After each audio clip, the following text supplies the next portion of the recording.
네, 여러분 안녕하십니까. 자, 오늘의 강의 시작하도록 하겠습니다. 자, 오늘은 이제 화면이 이렇게 나오네요. 그쵸?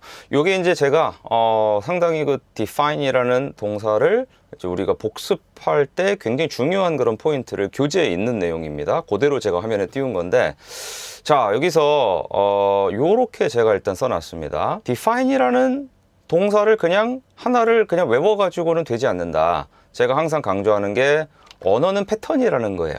예, 이거를 피해갈 수가 없습니다, 인간은. 그런데 define은 어떻게 많이 쓰냐면 이렇게 많이 써요. define하고 명사를 뒤에다 씁니다.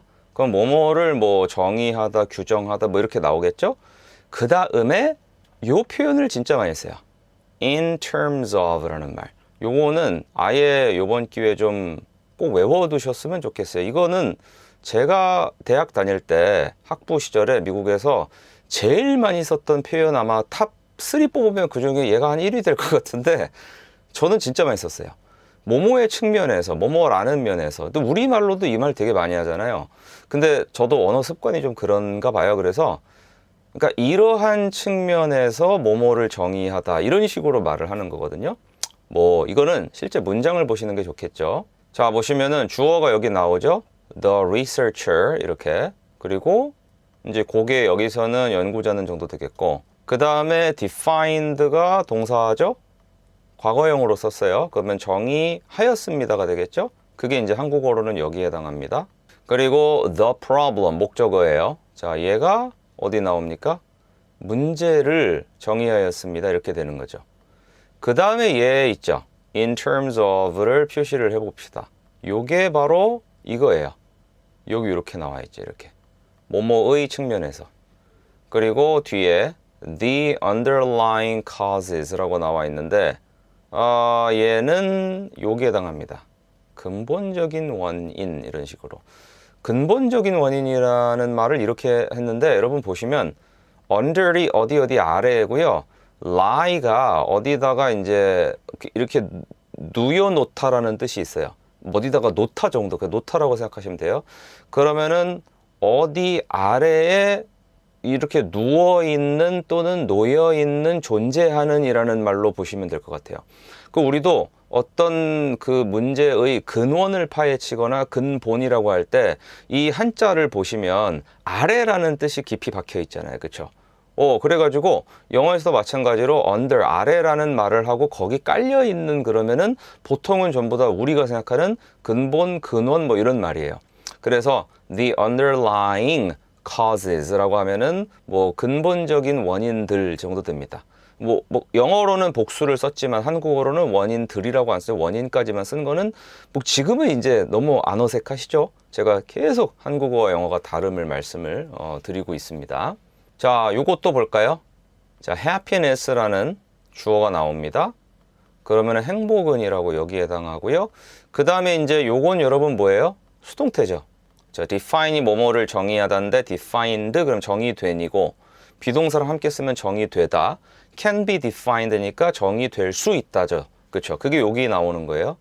정의될 수 있습니다. 그 다음에 in terms of가 그 뒤에 나와요. 얘가 어떤 뜻이라고 그랬죠? 뭐뭐의 측면에서예요. 그리고 뒤에 나오는 말 쭉 그냥 한 번에 하면은 이렇게 돼 있어요. personal satisfaction, personal이니까 개인적 하고 satisfaction 만족 and 그리고 즉 contentment라는 말도 사실은 만족감입니다. 예, 근데 여기는 그냥 만족감과 만족감 이럴 수는 없으니까 만족감과 안정감이라고 바꿔놓은 것 같아요. 그래서 개인의 만족감과 안정감. 예, 이렇게 뭐 어쨌든 그 말이 그 말이에요.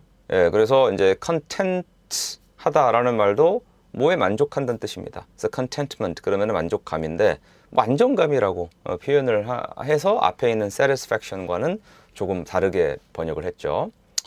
자, 이걸 다시 좀 보여드릴게요. 네, 지금 요 화면에 나와 있는 요거를 좀 이렇게 읽어보세요. 예, 일시정지하시고. 자, 그 다음 걸 보겠습니다. 아까 in terms of를 통해서 이제 말을 만드는 거를 배웠죠. 요번에는 이렇게 해볼게요. define이라는 동사가 있고 뒤에 뭐 oneself 그러니까 myself나 yourself나 뭐 himself나 이런 말 있잖아요. 그렇죠? 그런 것들이 나올 수 있다는 거고요. 그 다음에 요거 이렇게 하고 끝날 수도 있고 by가 나오고 또 뭐가 나올 수도 있어요. 그러면은 요 뒷부분 있잖아요. 요거는 이거 명사를 통해서 뭐뭐로라는 그런 뜻에 가깝습니다. by는 기본적으로 방법이에요. 방법. 예, 방법, 뭐 수단 이런 거죠. 자, 그러면 밑에 있는 걸 보시면 he, 그는 하고 주어죠. doesn't define이니까 뭐예요? 정의하지 않습니다라고 해야겠죠? 오케이. 그 다음에 himself가 나와요. 자기 자신을 이런 말이죠. 자기 자신을. 그쵸? 자신을 이렇게. 그 다음에 by 이하로잖아요. 그래서 한국말로도 뭐뭐로 그러면은 뭔가 그것이 기준이라든가 아니면은 규칙이라든가 아니면은 뭐 어쨌든 뭐 그런 이런 어떤 선 같은 그런 그림이 좀 머릿속에 떠오르지 않습니까? 그래서 그의 과거 실수들이란 말이 나와요. 요거를 이렇게 그냥 하나로 이렇게 묶으면 하고 이렇게 표시를 하면은 그쵸? 요런 말입니다. 그죠? 자신의 과거 실수로 이렇게 쉽게 말해서 이 맥락에서는 by 뒤에 나오는 것이 판단의 기준이라고 생각할 수가 있죠. 예, 그걸 기준으로 정의하다. 원래 그런 말로 이제 define을 쓸 수가 있는 거고 마찬가지로 나오죠. she, 그녀는 defines, 정의합니다라고 동사가 나와요. 주어 동사는 여기 있어요. 그 다음에 자기 자신을 이게 나오죠. 뒤에 자신을 여기 해당해요. 그 다음에 뭐예요? by her accomplishments. accomplishment가 성취입니다. 성취들이죠. 근데 여기는 이제 또 단수로 나오죠. 이런 것도 이제 잘 보이실 거예요.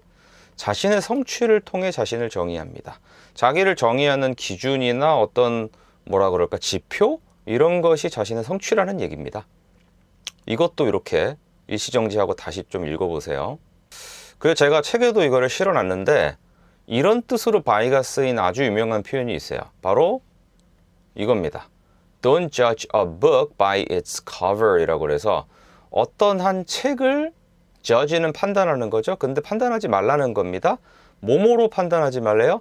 그것의 표지로 이렇게 그런 말입니다. 그래서 이제 요게 사실은 겉모습 가지고 그쵸 그 내용물을 판단하면 안 된다라는 교훈으로 주로 쓰입니다. 예, 너무 좋은 말이라 예, 제가 이렇게 또 책에도 실어놨어요. 자, 그리고 이어지죠. 연어를 먹으러 갈 시간이다. 자, 제 그 어원복화 1권부터 쭉 따라오신 분들이라면은 원래 책 마지막에 나오는 거 아니야? 라고 하실 수 있는데 사실은 단어 하나 끝날 때 연어를 바로 투척하는 게 학습 효과가 더 높을 것 같습니다. 예, 그래서 연어가 뭔지 아시죠? collocation이라고 하는 거. 예, 연어라는 것은 곧 같이 쓰이는 관습적인 단어의 조합을 의미합니다. 그래서 어떤 단어들이 자주 함께 쓰이는지를 익히는 것이 바로 연어를 공부하는 거죠. 자, 그러면 한번 해볼까요? 자, define의 연어입니다. 보통은 정의할 때 자주 정의되는 대상이 있을 거예요. 대표적인 게 뭐냐면은 용어입니다. 요거 진짜 많이 나와요. 용어. 예를 들면 여기는 이렇게 나오죠. 지금 요게 define의 목적어고요. 주로 이렇게 많이 써요. define the term 하고 이렇게 따옴표 외따옴표 치고 거기다 단어를 딱 집어넣으면은 요 뭐뭐라고 하는 뭐뭐라는 용어를 뭐 이런 식입니다. 그래서 can you define the term 하고 sustainability라고 나왔습니다. 사실은 저기서 이제 sustain까지만 쓰면은 동사로 지속하다라는 뜻이고요. sustainable 그러면은 지속 가능한이고요. 거기다가 ability까지 쓰니까 명사가 돼서 지속 가능성이 됩니다. 요즘 많이 나오는 말이죠. 그렇죠? 뭐 지속 가능한 성장이라든가 이런 말 쓸 때 sustainability가 있느냐, 예, 그거를 기준으로 판단한다. 뭐 이런 말이 많이 있죠. 그 다음에 이제 용어만큼 정의를 해야 되는 대상은 역시 개념인 것 같아요. 그래서 요 경우는 뭐 이렇게 그냥 알아두실래요? The concept of 뭐뭐뭐 이런 식으로. 그래서 뭐뭐라는 개념을 보통 이렇게 많이 쓰니까 아예 이렇게 알아두시면 좋을 것 같아요. 그래서 it's hard to define. 정의하는 것이 어려워요. The concept of happiness. 행복이라는 개념을 이렇게 나왔죠. 그래서 happiness만 바꿔서 뭐 넣으면은 it's hard to define the concept of love. 사랑이라는 개념을 정의하는 것은 어렵습니다. 또 it's hard to define the concept of 뭐 clarity, 명료함, 명료성이라는 것의 개념을 정의하는 것은 어렵습니다. 이런 식으로 계속 단어를 바꿔가면서 이 어떤 문장의 패턴 자체가 머릿속에 저장이 돼야 돼요. 예, 그거를 이제 전문 용어로는 스키마라고 하고 그 스키마가 많이 쌓인 사람이 그 언어를 잘하게 되어 있습니다. 또 우리가 많이 정의하는 게 뭐가 있습니까? 그렇죠. 뭐 이런 거. A word.